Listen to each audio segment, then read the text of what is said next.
নমস্কার, আমি দীক্ষা। আলুক শালুকের নতুন আরেকটি ভিডিওতে সকলকে জানাই স্বাগত। আপনাদের দেখাবো কিভাবে ঘরোয়া উপকরণ দিয়ে তৈরি করে নিতে পারেন একটি হেয়ার অয়েল। প্রথমে নিয়ে নেব বিশুদ্ধ নারকেল তেল, তারপর নিয়ে নেব পরিমাণ মতো মেথি ও কালো জিরে। বাকি সমস্ত উপকরণ এই প্লেটে সাজানো রয়েছে, দেখে নেব কী কী রয়েছে। প্রথমে রয়েছে কারি পাতা, জবা পাতা, নিম পাতা, জবা ফুল, ফুলের পাপড়িগুলো শুধু নেব। এছাড়া রয়েছে অ্যালোভেরা, পেঁয়াজ ও আমলকি। এবার একটি পাত্রে তেলটা ঢেলে নেব।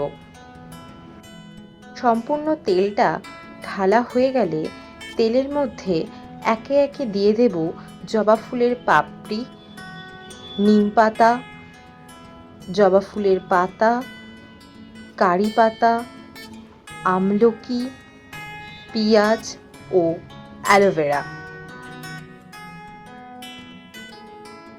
এরপর এতে দিয়ে দেব কালো জিরে ও মেথি।